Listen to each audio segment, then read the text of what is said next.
Imagine que num dia qualquer, os brasileiros acordassem com a notícia de que o presidente da República tinha fugido para a Austrália, protegido pelos aviões da Força Aérea dos Estados Unidos. Com ele teriam partido, sem aviso prévio, todos os ministros, deputados e senadores e alguns dos maiores líderes empresariais. E mais, a esta altura, tropas da Argentina já estariam marchando sobre Uberlândia, no Triângulo Mineiro, a caminho de Brasília. Abandonado pelo governo e seus dirigentes, o Brasil estaria à mercê dos invasores.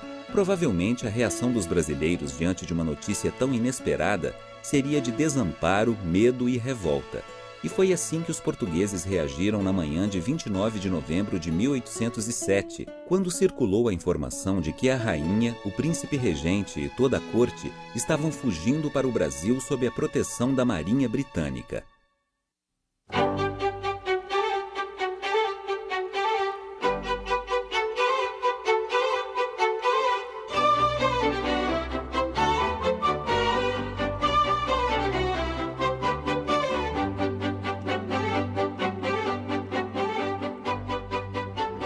Este é o Palácio Nacional de Queluz, alguns quilômetros ao norte de Lisboa, uma joia da arquitetura portuguesa do final do século XVIII.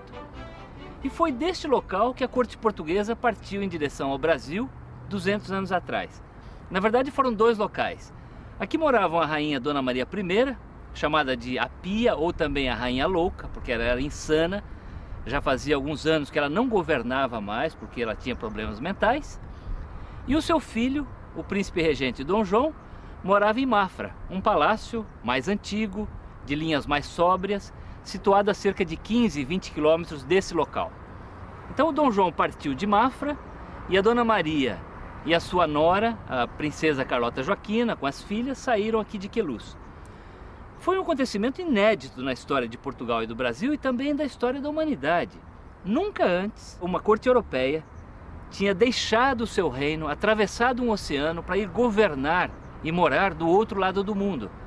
Portanto, era um acontecimento muito importante, mas foi um acontecimento também muito improvisado. Naquela época chovia muito, havia muita lama, não havia ainda esse calçamento todo que nós vemos aqui. Havia centenas de carruagens, as pessoas tiveram que empacotar os seus pertences às pressas, os utensílios, obras de artes, as roupas, móveis, as louças todas do palácio foram encaixotadas muito às pressas. Por quê? Porque nos dias anteriores o imperador Napoleão Bonaparte tinha decidido invadir Portugal. Não só isso, o Napoleão estava decidido a chegar em Lisboa e a aprisionar a corte e a destituir o príncipe regente Dom João. Então era preciso fugir muito rapidamente. Então vocês imaginam a confusão que foi esse embarque 200 anos atrás, com muita chuva, muita lama, muita improvisação. A família real tinha crianças muito pequenas, uma das princesas ainda estava sendo amamentada. Foram dias de muita aflição, muita insegurança para essas pessoas importantes que estavam indo refazer as suas vidas do outro lado do mundo.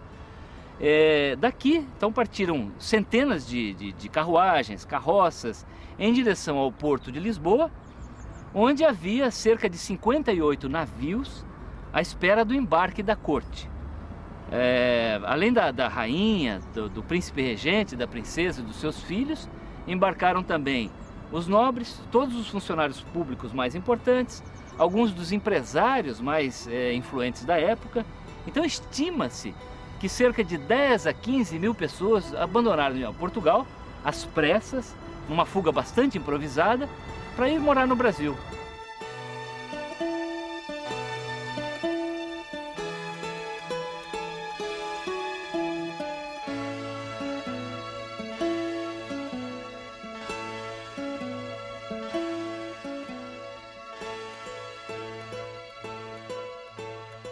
Bem, agora estamos diante do Palácio Nacional da Ajuda, um outro local usado pela corte portuguesa, não só como morada, mas como local de recepções oficiais. Porém, antes de continuar a nossa viagem em direção ao Brasil, vamos ver o que estava acontecendo na Europa 200 anos atrás, o que de tão grandioso a ponto de obrigar a corte portuguesa a se mudar para o Rio de Janeiro. Em 1807, Napoleão Bonaparte estava no auge do seu poder. fazia 3 anos que tinha se autodeclarado imperador dos franceses. Ao longo de uma década, Napoleão travou inúmeras batalhas contra os mais poderosos exércitos da Europa sem conhecer nenhuma derrota. Reis, rainhas, príncipes, duques e nobres foram expulsos de seus tronos e substituídos por membros da própria família Bonaparte. O triunfo de Napoleão representava o fim de uma etapa na história europeia, conhecida como Velho Regime, em que reis dominaram os seus países com mão de ferro e poder absoluto. O final do século XVIII e o começo do século XIX representa um momento de grande transformação na história da humanidade. Havia 3 coisas importantes a acontecer nesse período e que afetavam profundamente os destinos de Portugal e do Brasil. A primeira tinha sido a Revolução Americana, a Independência Americana de 1776, em que pela primeira vez uma grande democracia republicana moderna se estabelecia na história humana. Nunca tinha acontecido isso antes. A segunda tinha sido a Revolução Francesa de 1789, em que pela primeira vez o povo, apoiado pela burguesia, derrubou o rei e a rainha do poder. Mais do que isso, mandou o rei Luís XVI e a rainha Maria Antonieta para a guilhotina, decapitou o rei e a rainha e assumiu o poder. E o terceiro grande fenômeno era a Revolução Industrial na Inglaterra, que havia reinventado os modos de produção. Esses 3 acontecimentos combinados espalharam uma onda de choque pelo mundo e mudaram os destinos de Portugal e do Brasil. Por quê? Neste momento, Napoleão Bonaparte havia sido chamado para colocar ordem na França. A França tinha se transformado no caos depois da Revolução, e o Napoleão Bonaparte assume o poder e se revela o maior gênio militar que a humanidade havia conhecido desde o Império Romano. Portanto, ele dominava completamente o continente europeu. Ele tinha decretado o bloqueio continental contra a Inglaterra, que era a sua grande inimiga, e precisava de mercados para os produtos da Revolução Industrial. Quem estava no meio dessas 2 grandes potências?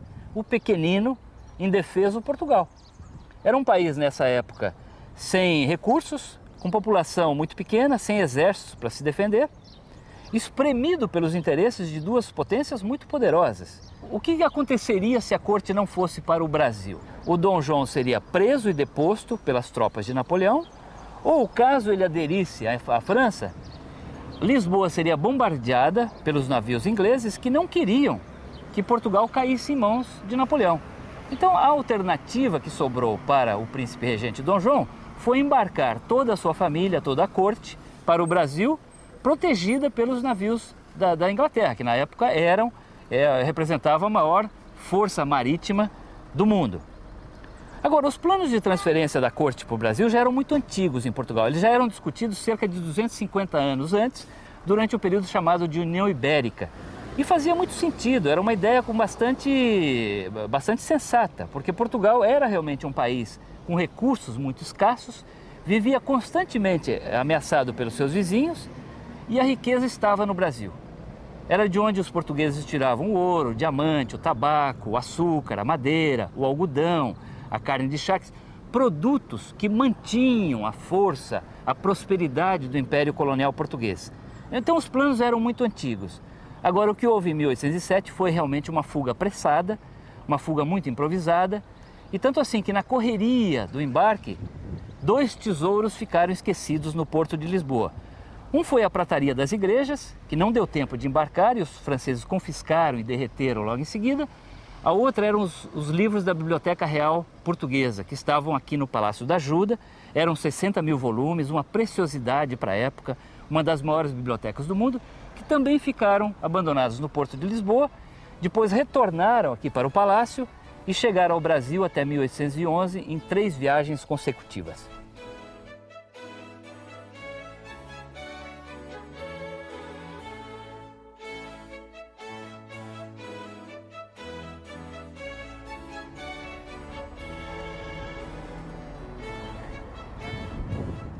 E aqui estamos finalmente diante do Rio Tejo. O mesmo Rio Tejo onde 300 anos antes os portugueses haviam partido para descobrir as Índias, o Brasil, a carreira das Índias de Vasco da Gama, para desbravar o mar português. O mar do poeta Fernando Pessoa, que começa com o seguinte verso: ó mar, quanto do teu sal são lágrimas de Portugal. E foi deste mesmo Rio Tejo que 200 anos atrás a corte portuguesa partiu em direção ao Brasil. Mas dessa vez não era uma viagem de aventura, de descobrimento, era uma fuga. Ou seja, Portugal precisava se retirar da sua metrópole para não ser tomada pelos portugueses, para que a sua monarquia não fosse aprisionada, deposta por Napoleão Bonaparte. É preciso levar em conta que 200 anos atrás, os navios portugueses eram embarcações muito precárias. Não havia, obviamente, não havia ar-condicionado, não havia geladeiras, freezers para conservação dos alimentos, não havia ventilação dentro dos navios, a comida se estragava muito rapidamente, a água apodrecia depois de 2 semanas, o escorbuto era uma doença que ameaçava e matava muita gente nas grandes travessias oceânicas, havia infestações de pragas como ratos, baratas, piolhos, não havia banheiro. Para que as pessoas precisassem fazer as suas necessidades, era necessário usar as cloacas, que eram buracos na murada dos navios, de onde os dejetos caíam diretamente no mar. Imagina fazer isso com ondas de 5 a 6 metros de altura. Portanto, foi uma viagem muito precária. Aliás, um dos episódios mais pitorescos da história do Brasil e de Portugal é a epidemia de piolhos no navio da Carlota Joaquina. Foi uma epidemia tão incontrolável que a única solução foi cortar o cabelo dessas mulheres carecas, jogar as perucas e o cabelo ao mar e untar essas cabeças carecas com banha de porco e um pó à base de enxofre. Essas mulheres, ao chegar ao Rio de Janeiro, ficaram envergonhadas, porque elas ainda estavam carecas e usaram turbantes. As mulheres do Rio de Janeiro, que estavam fascinadas com a chegada da corte, acharam que usar turbantes era a última moda na Europa e também passaram a usar turbantes. De maneira que usar turbantes se tornou moda no Rio de Janeiro logo depois da chegada da corte. É um episódio muito engraçado, mas ele é também muito simbólico das mudanças que ocorreriam no Brasil com a chegada da família real portuguesa. É simbólico que a mudança tenha começado pela moda e pelo comportamento, porque haveria uma transformação muito radical do Brasil, que até então era uma colônia ignorante, atrasada e proibida, e depois de 13 anos de permanência da corte no Rio de Janeiro, estava pronto para ganhar a sua independência. E foi o que de fato aconteceu em 1822. No começo do século XIX, parecia não haver limites para a imaginação humana. Poucos períodos na história foram tão repletos de aventuras, invenções e conquistas, e também de rupturas e convulsões políticas, mas nada disso parecia afetar os portugueses. 3 séculos depois de ter inaugurado a era das grandes navegações e descobertas, Portugal nem de longe lembrava a metrópole vibrante dos tempos de Vasco da Gama e Pedro Álvares Cabral. Os sinais de decadência estavam por todo lado. Lisboa, a capital do Império, havia muito tinha sido ultrapassada por suas vizinhas europeias como centros irradiadores de ideias e inovações. A chama do empreendimento, da curiosidade e da busca pelo desconhecido havia se apagado no espírito português. Os tempos de glória pareciam ter ficado para trás. Este é o antigo Terreiro do Paço, atual Praça do Comércio, que era 200 anos atrás e ainda é hoje o coração da cidade de Lisboa.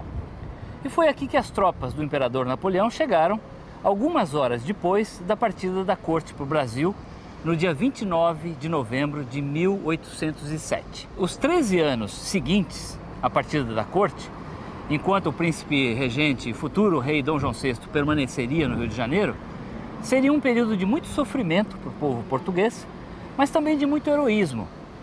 Portugal se empobreceu muito, virou um protetorado da Inglaterra, a população diminuiu, 1/4 da população portuguesa pereceu de fome, ou em batalhas, ou fugiu do país. Portugal perdeu todos os privilégios do monopólio do comércio com as suas colônias, mas foi também aqui, em Portugal, que o Napoleão, as tropas de Napoleão encontraram pela primeira vez o homem que havia de derrotar definitivamente o imperador francês na Batalha de Waterloo, que era o futuro Lord Wellington. Wellington desembarcou com as tropas inglesas na cidade de Figueira da Foz. Ele deu o primeiro combate às tropas de Napoleão em Vimeiro, ainda em 1808, expulsou os franceses de Portugal. Em seguida, Napoleão mandou os seus melhores generais para cá, em mais 2 invasões consecutivas, mas ele não mais conseguiu conquistar Lisboa. Então foi a partir de Portugal da resistência do povo português aliado aos ingleses que Napoleão começou a perder a guerra na Europa.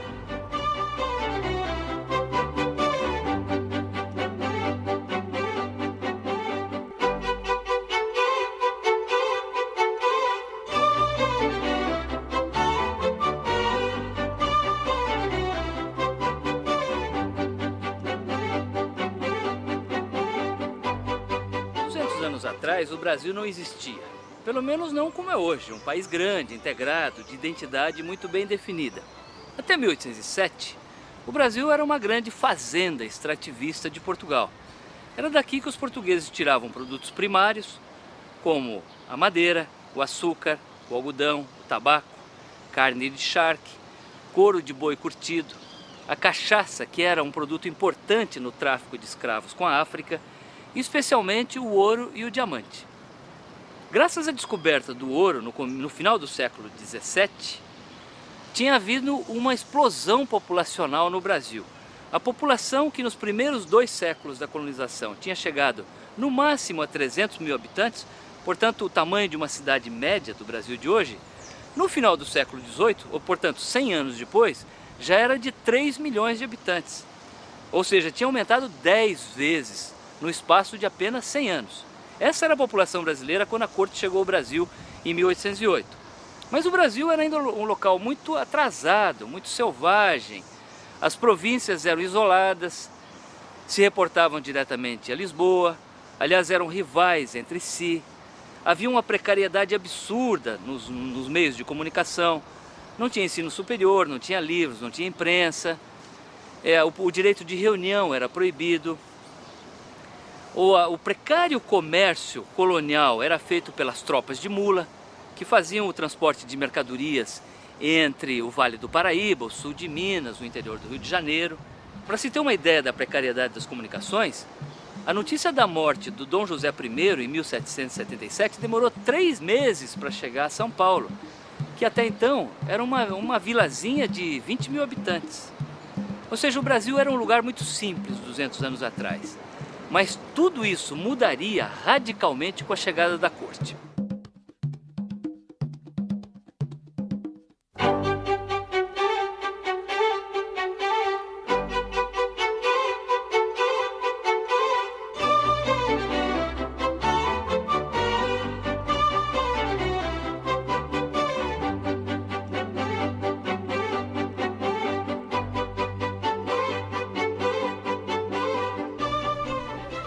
Bem, depois de atravessar o Oceano Atlântico, uma viagem de quase 2 meses, desconfortável, sem água potável, sem alimentos adequados, sem banheiro, com epidemias de ratos, baratas, piolhos a bordo, a corte portuguesa chegou aqui, nesse local, que é a entrada da Baía de Todos os Santos, em Salvador, na Bahia.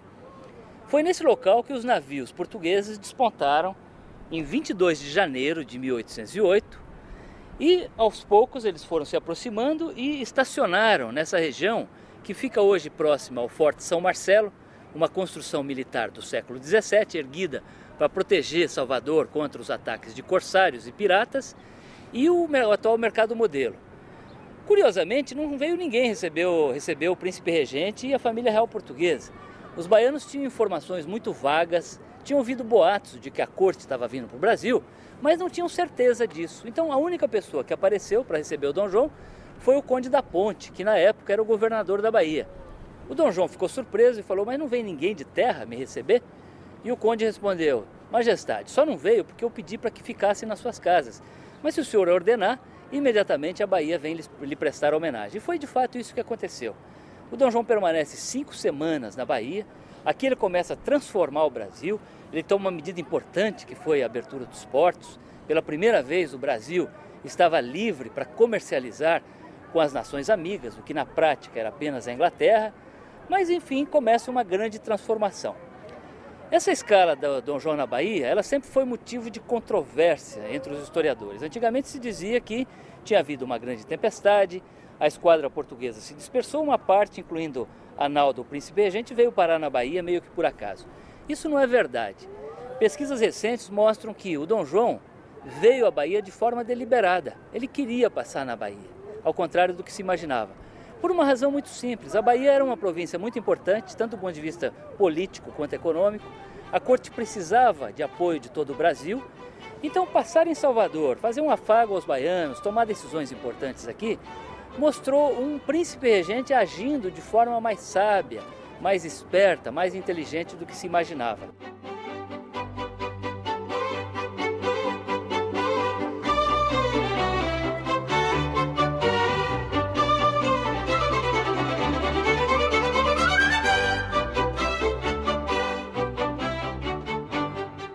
Nós estamos agora na Ladeira da Preguiça. Hoje é um local bastante decadente, muito pobre, mas 200 anos atrás era o principal ponto de ligação entre a cidade baixa de Salvador e a cidade alta. Era daqui que subiam os escravos, as mulas, os animais levando mercadorias, mas também gente, pessoas que subiam em cadeiras, palanquins, sustentados por escravos, em direção à cidade alta.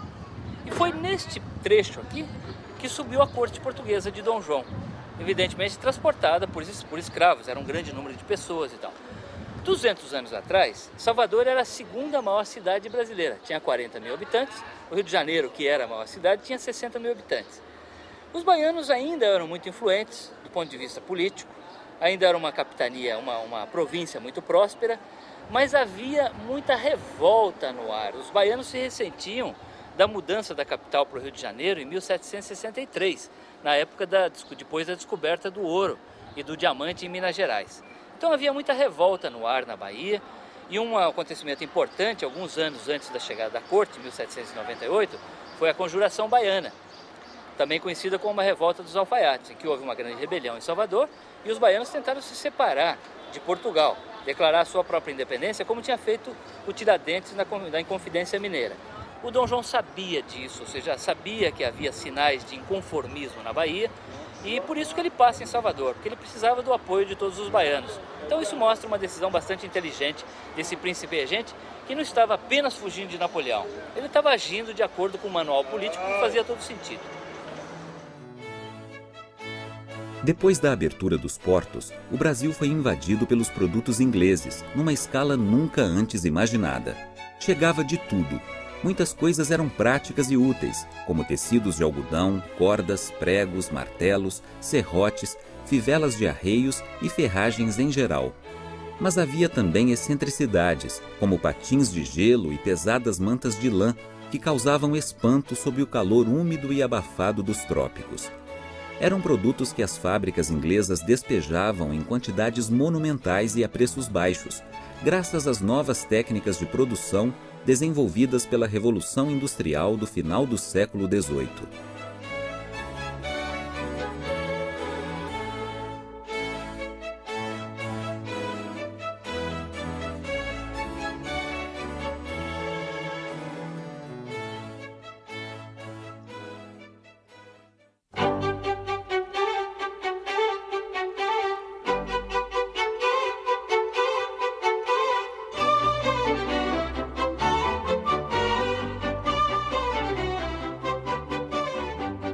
Dia 8 de março de 1808, o Rio de Janeiro amanheceu com sol, céu azul, algumas nuvens brancas no céu e um vento leve que soprava do oceano em direção ao continente.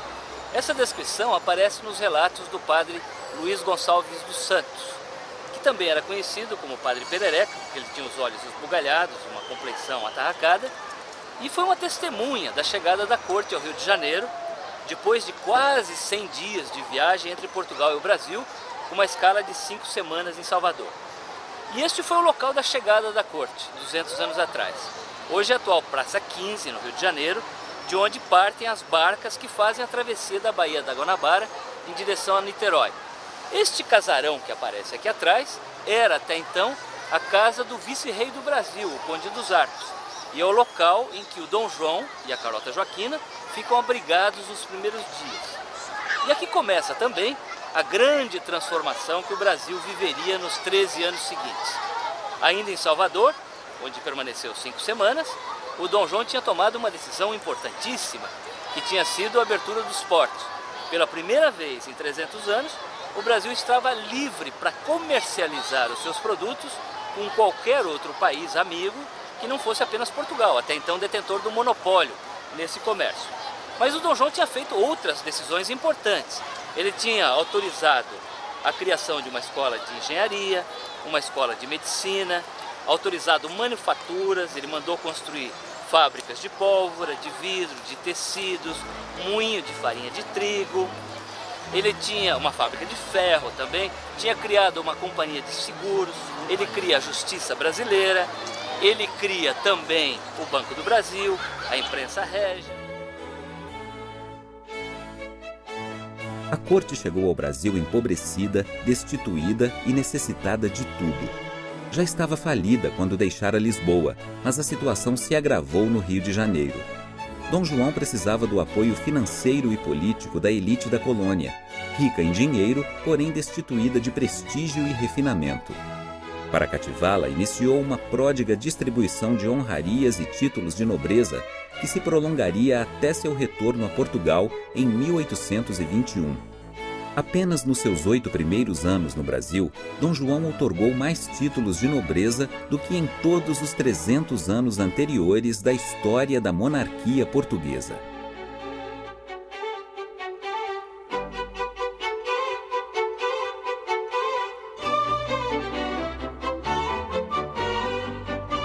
Este é o chafariz do Mestre Valentim, na Praça 15, o local exato do desembarque da corte portuguesa no Rio de Janeiro, 200 anos atrás. Nesses 200 anos, a cidade avançou em direção ao mar. Hoje existe aqui muito concreto, muito asfalto, são quase 100 metros do local em que nós estamos até a água, na Baía da Guanabara. Tem muito barulho de ônibus, um trânsito muito intenso. Mas 200 anos atrás, o mar vinha até este local. E foi aqui, nas escadas que ficam ao pé deste monumento, que a corte desembarcou no dia 8. Era uma cidadezinha muito simples, o Rio de Janeiro tinha 60 mil habitantes, era um vilarejo colonial com casinhas brancas rentes à praia, era muito precário o saneamento básico, não tinha esgoto, então havia um odor muito ruim que exalava das ruas da cidade, porque não tinha saneamento. Então as ruas foram salpicadas com flores, com areia branca da praia, foram perfumadas. E daqui a corte se dirigiu à Igreja do Rosário, que era a então Catedral da Sé, onde foi feito um Te Deum, uma cerimônia de ação de graças pela chegada ao Brasil.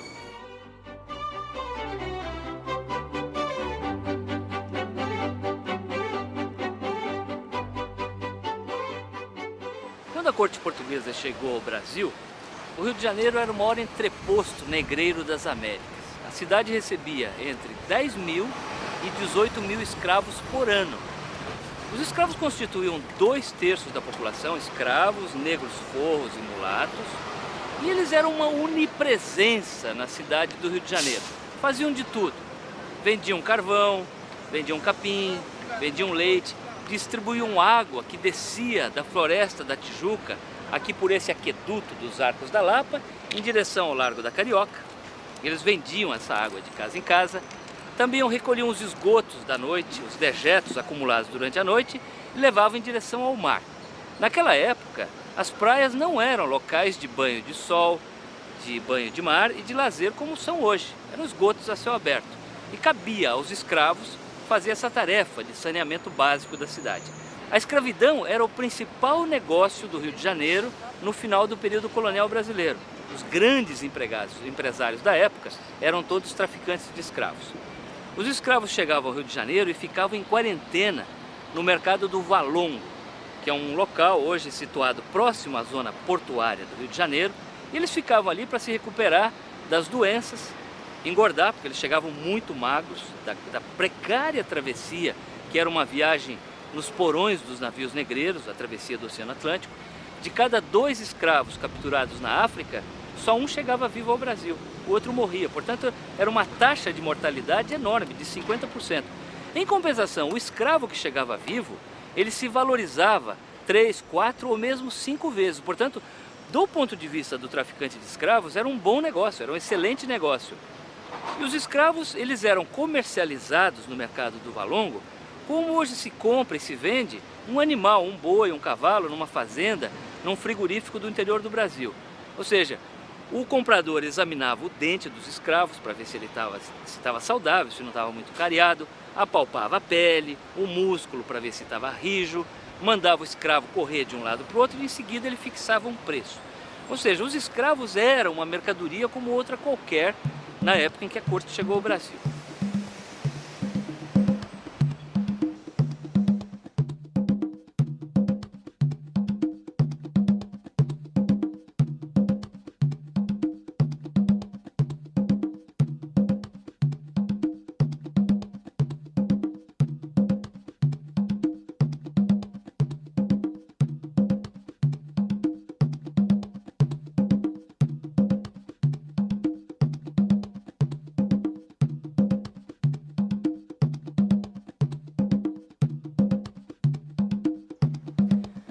E agora nós estamos na última etapa desta nossa longa jornada de Portugal ao Brasil, acompanhando a viagem da família real portuguesa rumo ao Rio de Janeiro 200 anos atrás. Nós estamos no antigo Palácio de São Cristóvão, na Quinta da Boa Vista, no Rio de Janeiro, situada perto do estádio do Maracanã e do Morro da Mangueira.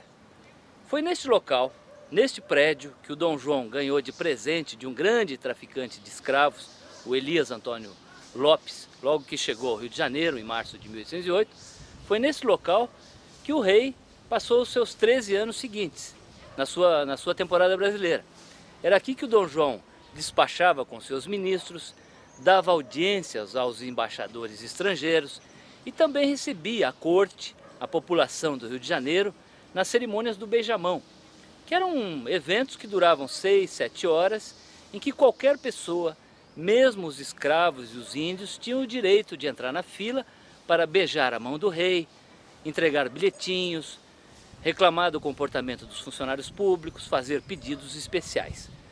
O Dom João levou uma vida muito simples no Rio de Janeiro. Ele gostou muito do Brasil, ele costumava fazer passeios ao redor da cidade conduzindo a própria carruagem. Era nesses passeios que ele consumia os seus famosos franguinhos passados na manteiga, preparados por um cozinheiro do Palácio da Boa Vista, e que ele levava na algibeira, no bolso da sua casaca, e ia comendo ao longo do caminho. O Dom João realmente adorou o Brasil e, se dependesse apenas da vontade dele, provavelmente não teria voltado a Portugal. Mas o Dom João é obrigado a voltar para Lisboa em 1821. Dom João partiu do Rio de Janeiro em 26 de abril de 1821. Sua comitiva incluía cerca de 4.000 portugueses, um terço do total que o havia acompanhado na fuga para o Rio de Janeiro 13 anos antes. Conta-se que o rei embarcou chorando de emoção. Se dependesse apenas de sua vontade, ficaria no Brasil para sempre. Porém, uma vez mais, aquele rei gordo, bonachão, sossegado, solitário, indeciso e muitas vezes medroso, curvava-se ao peso das responsabilidades que a história lhe impunha. Durante esses 13 anos da permanência da corte no Brasil, Portugal sofreu muito. Foi invadido várias vezes pelas tropas de Napoleão, muita gente morreu, pereceu de fome, de guerra, fugiu do país, o país se empobreceu. Em 1820 a situação era tão crítica que houve uma grande rebelião em Portugal chamada Revolução Liberal do Porto. Liberal porque já estava contaminada pelas ideias da Revolução Francesa. Aí são convocadas as cortes portuguesas que exigem a volta do rei. E o Dom João volta, aparentemente contra a sua vontade. Mas ao partir de volta para Portugal, o Dom João sabia o que ele tinha feito. Ele tinha feito a independência do Brasil. O Dom João sabia que ao transformar o Brasil de forma tão profunda, tão acelerada, num período de apenas 13 anos, não havia mais a possibilidade de voltar à condição de colônia, que vigorava até 1807. Tanto assim que antes de partir, o Dom João chama o seu filho mais velho, futuro imperador do Brasil, Dom Pedro I, e pronuncia uma frase célebre. Ele diz assim: Pedro, se um dia o Brasil tiver que se separar de Portugal, antes que seja para ti que me has de respeitar, do que para qualquer um desses aventureiros. Ou seja, o Dom João sabia que tinha feito a independência do Brasil, que é de fato o que acontece no ano seguinte, em 1822.